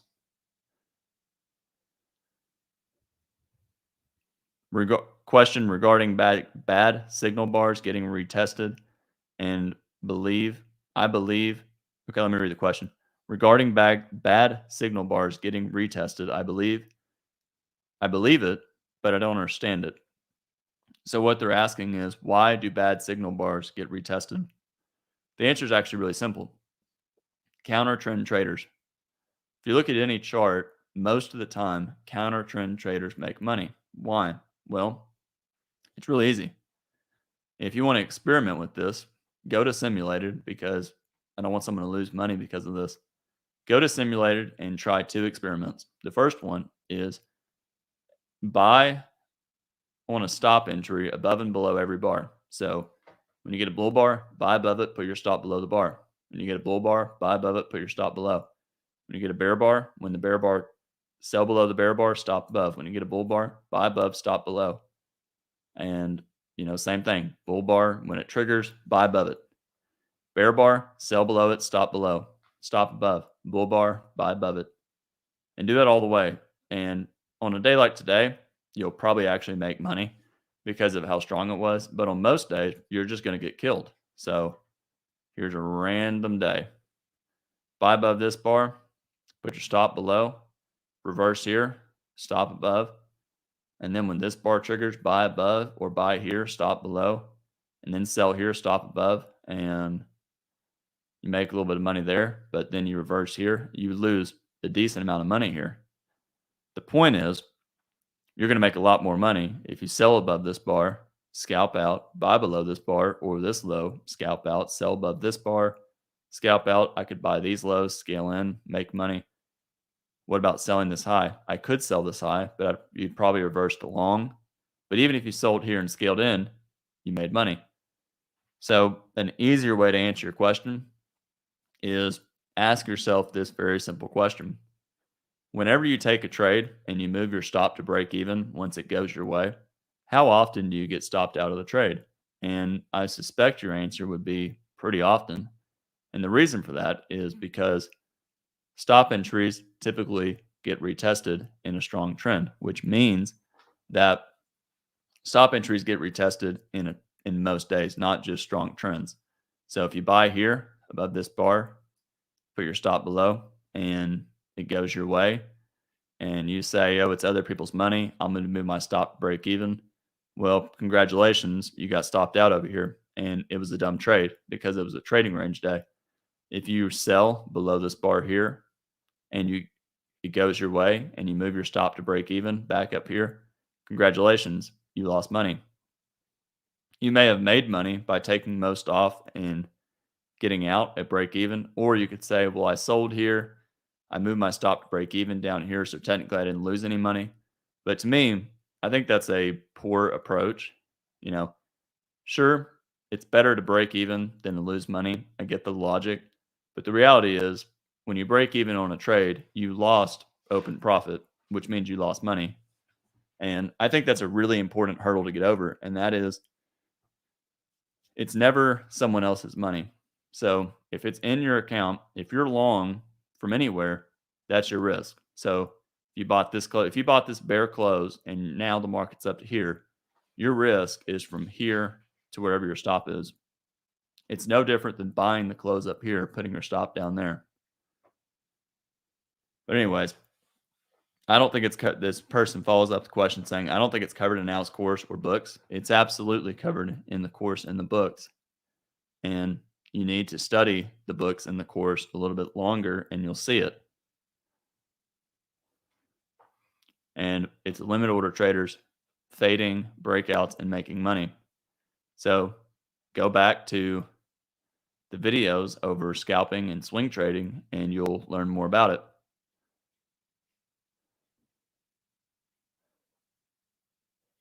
Let's find more questions here. Okay, question. I bought above 23 for a swing, but took an exit below 26. So they bought above 23. That's good. They bought above here. Make this a little bit bigger.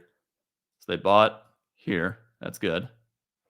And they took the exit below 26 here. And as they were thinking, it was a second leg trap. 2 legs up, leg 1, pull back, leg 2. And a wedge top. Can you tell me why I was wrong in my thinking? Well, the problem, so you're right, it is a second leg trap. But the problem with second legs is a lot of times they lead to sideways trading. Pull up something here.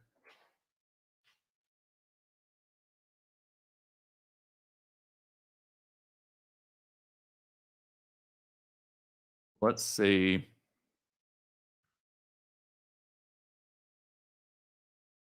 I don't have any good example of a second leg trap.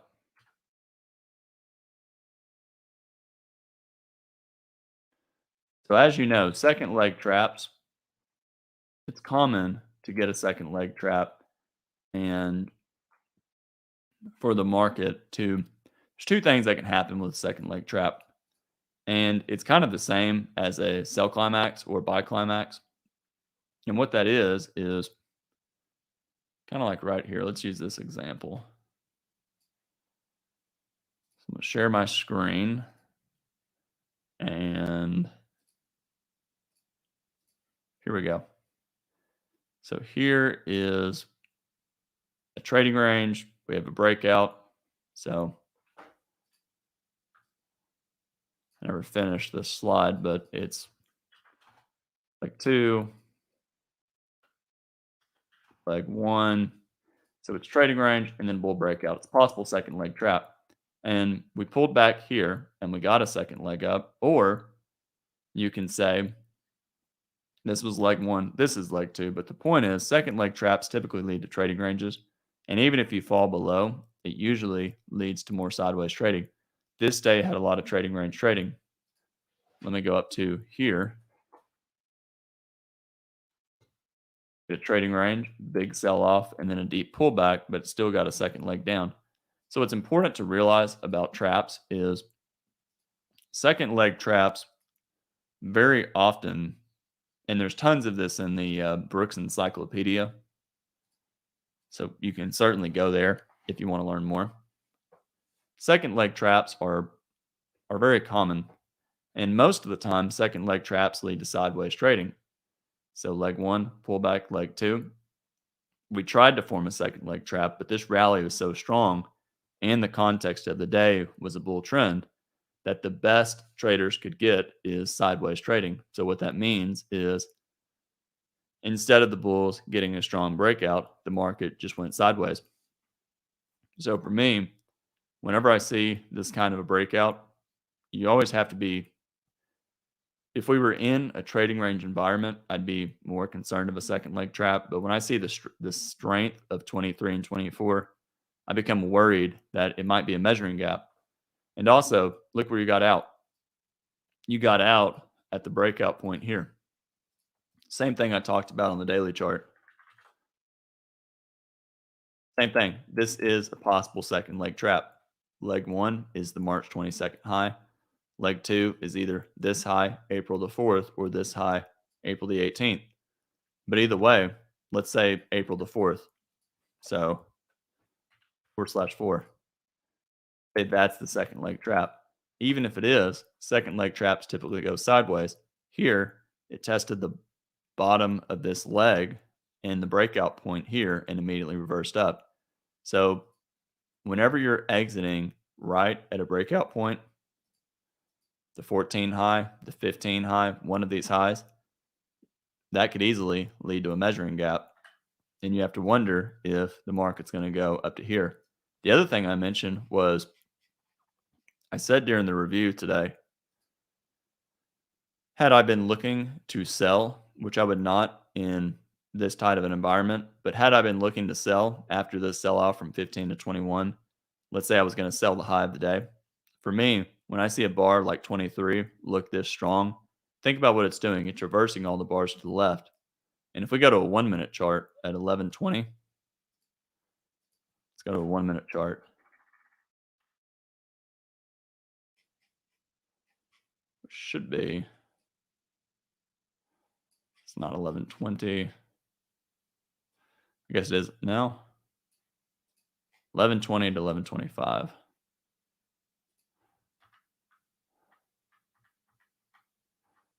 There it is. I knew something didn't look right. So think about where we are. On a 1 minute chart, this first minute of this bar, so this bar right here, it's hard to see it, but this one bar is the start of bar 23. And when you see a bar like this, that's a lot of energy in 60 seconds. And then you get another bull bar and then another big, big bar. You know it's going to have follow through. And for me, this is basically 41.18. There's 41.18. I mean, do you really think that the bears, would you sell after this? Probably not. You know there's buyers below. And even if you get a sell off like this, or that was the low of the sell off, even a sell off like that, it's just 2 legs down. And it's testing not that much of the breakout. So where I'm getting at is it's important to, get fairly comfortable with seeing this bar, and it looks like a big bar. It's a bear at 26. I get your logic. 26 is a scary looking bar, and my risk is big. I bought the 23 close. My stop's below 23. I've been burned in the past. I don't want to get stopped out below a bar like 23, but it's just testing resistance. It's testing support, the high of 15. And if the bears get 2 consecutive bear bars, sure, maybe we'll sell off. But the reality is there's probably buyers below scaling and lower. When you say wide stops, is it better to scale in? Generally it is. And the reason for that is really simple. Most of the time the market pulls back. So if most of the time counter trend traders make money, that means if I'm trading, let me just back up. Most of the time you can trade with limit orders and break even. So for me, I could sell the close of 8, scale in higher, break even on 12. I could sell the high of 7, sell more higher, maybe a measured move from, maybe I think this is a trading range, or let's say I think this is a final flag, and I'm going to sell the high of 7 where at top of where my mouse is, and I'm going to sell more at 1 times the measured move of this signal bar here. Well, look what happened on 12. I was able to make money or avoid a loss. And most of the time, the market pulls back and lets scale in traders out of bad trades. And the reason I bring that up is if most of the time the market lets counter trend traders out of bad trades, which means allows limit order traders to break even or make money, it has to pull back to do that. So buying the close and scaling in lower is actually optimum. It's a better thing to do because it allows you to get in on pullbacks. If you look at most breakouts, they don't really most breakouts pull back. They don't just go straight up or straight down.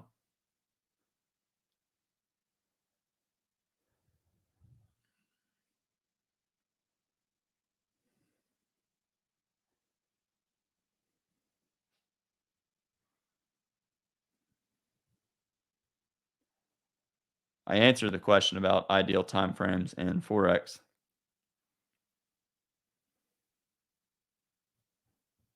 Yeah, Al talks. Someone asked that they read that the volume of the E-mini per year is larger than the budget of the U.S. government. I don't know about that, but it's certainly larger than the budget of a lot of smaller countries. And the point is, you're going to have plenty of any of us trading are going to have plenty of volume to trade as many contracts as you want. Volume's never going to be an issue.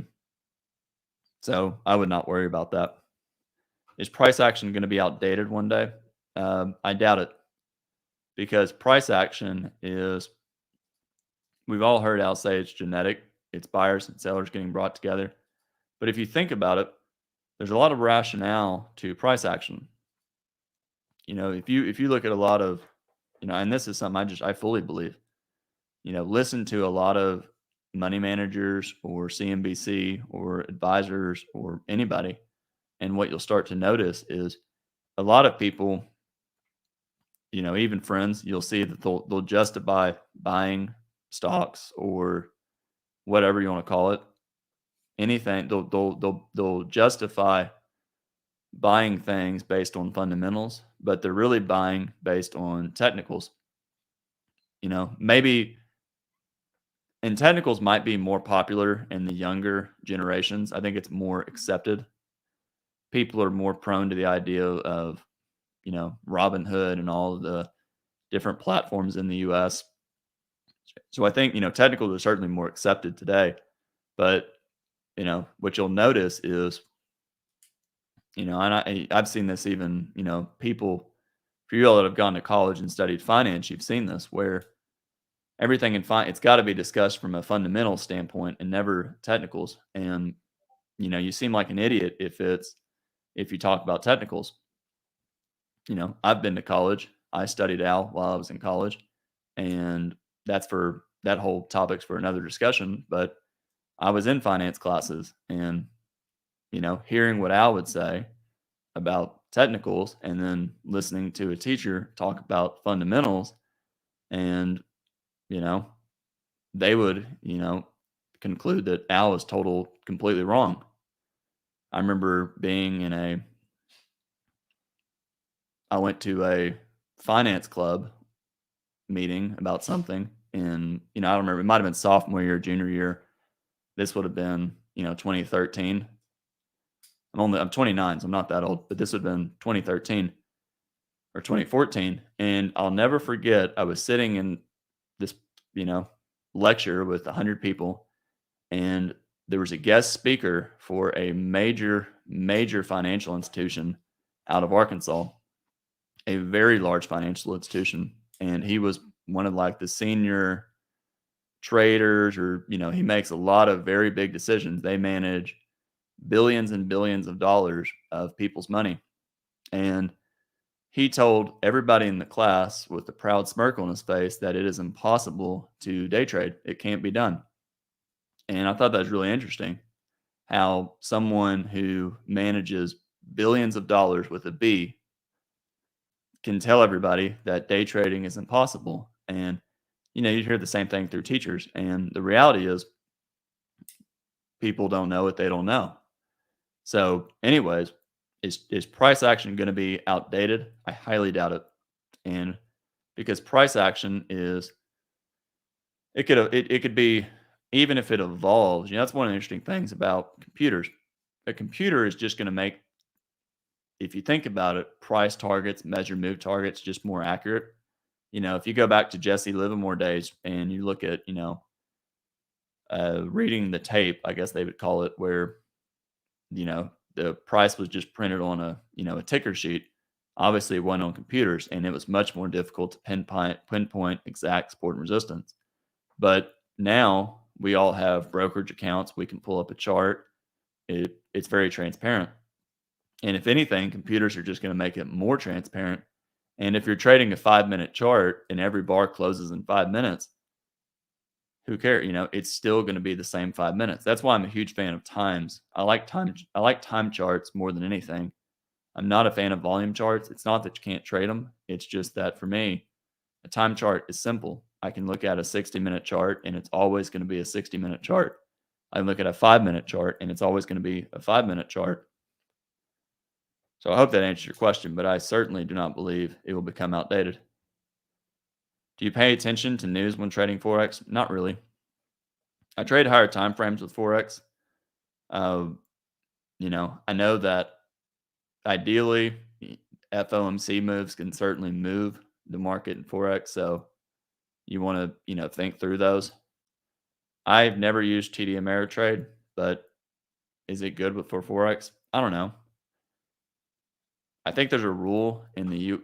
It depends on what country you're in. I mean, just Google popular Forex brokers in your country, and I'm sure you'll find some good information. Is there a specific pattern or scenario where you increase your risk? For example, days like today may make sense to scale up when given high probability. Yeah, a lot of traders do that. They call that pressing bets. So when you get a breakout like 45, it's a big bar. You know the market's going lower. A lot of traders will sell the close and start selling aggressively, or better yet, it's like that PowerPoint chart I showed earlier. Let me just pull it back up. A lot of traders will do this where you get a bull bar and then you get another bull bar. So it's buy the close bar. And when you start to get two or three, a lot of traders, you've heard Al talk about this if you've been in the trading room for any period of time. One of Al's goals, he said, was to buy a bull bar, put a stop below it, and basically, if he bought 5 contracts on one or 10 contracts on one, buy another 10, buy another, buy another, buy another, and keep trailing a stop below the bar. And when you get a doji or something, you exit. And a lot of traders will buy pretty aggressively as the market goes up.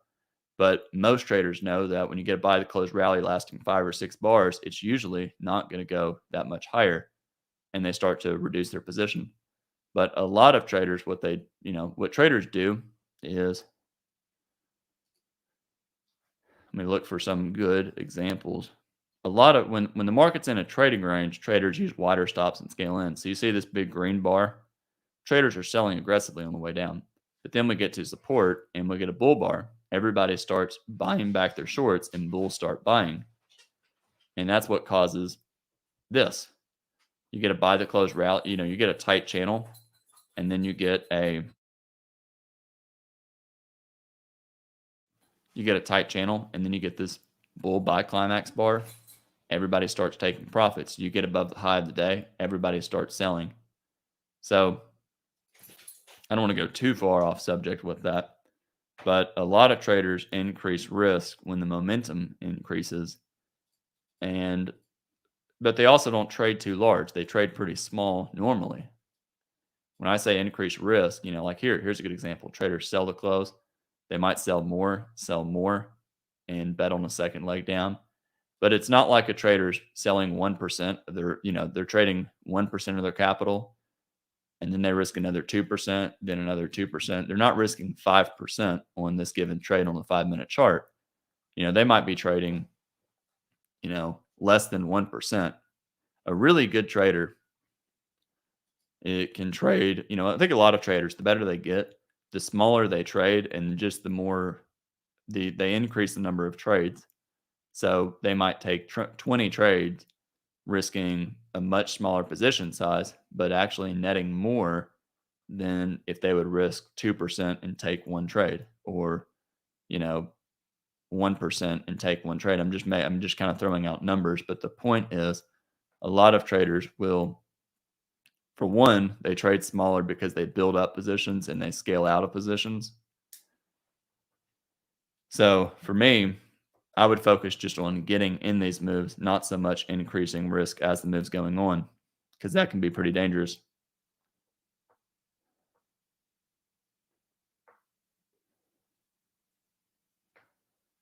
Prop firms, what do I think about them? I think prop firms, there's a lot of prop firms out there.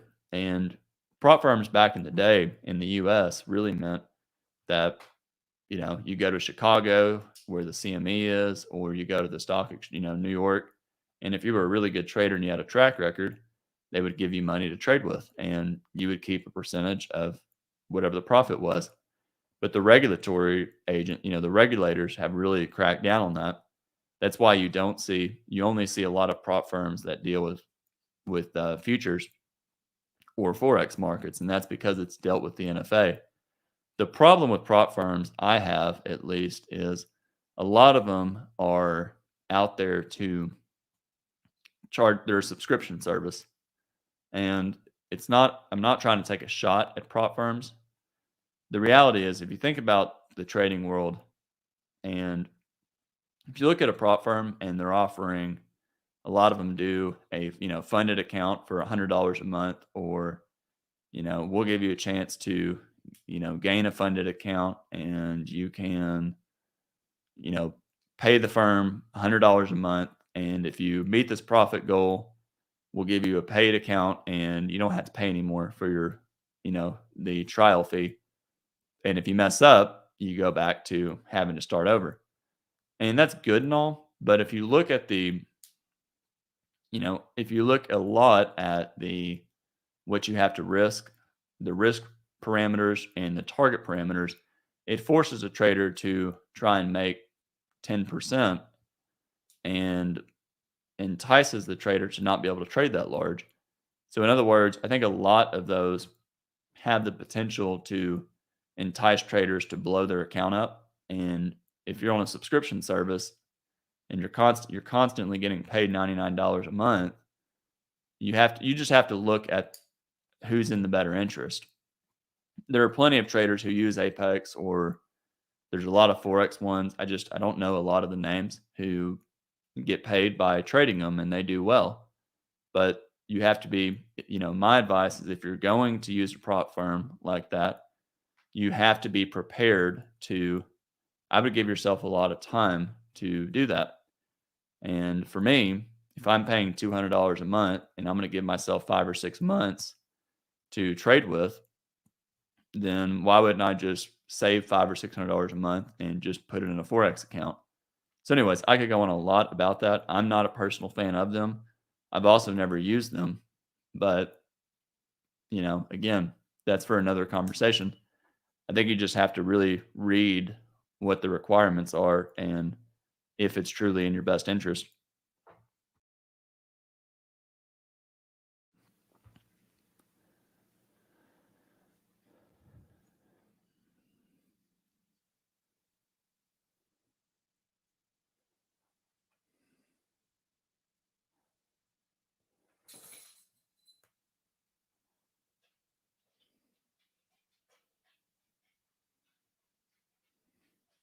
Reading through a few more questions.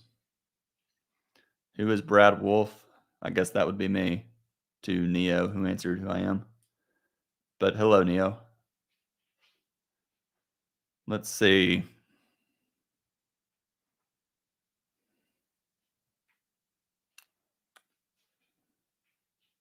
I do not use megaphone patterns and if a megaphone pattern's like an expanding triangle, then I guess I use megaphone patterns.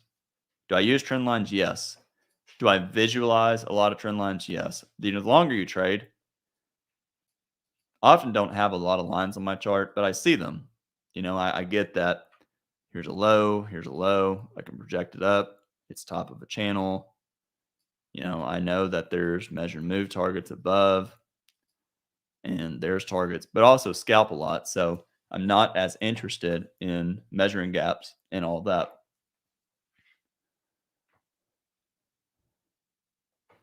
How do you feel about delta print or footprint charts that display imbalances per candlestick? Joe P, I've never looked at that, so I'm the wrong person to ask. What I look at is exactly what you're looking at for most of the day.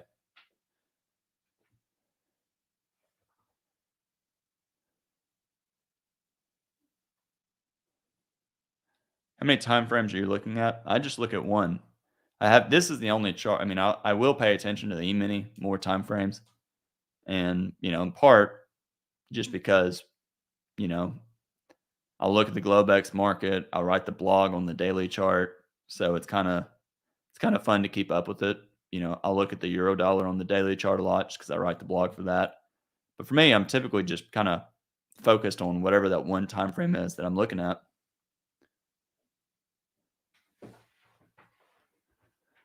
Reading through kind of a last bit of questions here.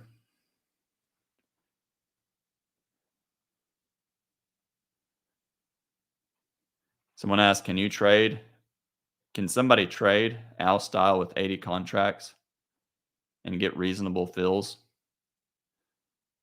Well, I have a pretty good belief that, I'm not going to speak for myself or anybody else, but I have a pretty strong opinion that the market can handle whatever volume you think you can throw at it. And whatever volume you think is too much, let me put it a different way. You are probably going to reach a situation of psychological inability to trade that volume long before you reach the market's inability to accept your volume. Remember, you have countries and banks that are placing trades every day, and they are trading much larger than what you think is large. Okay, that looks like that is it for questions. Thank you guys for sticking around. And, again, I may try and do a Q&A on probably Saturday, maybe Saturday, even though these are turning in to be somewhat long Q&As. But anyways, I'll probably do something like this over the weekend, but I'll post it in Discord, which is, by the way, I do recommend, let me just share this real quick. It's easier for everyone, for those interested, to get on to Discord because, well, anyways, let me just pull up what I'm looking for here. Give me 1 second.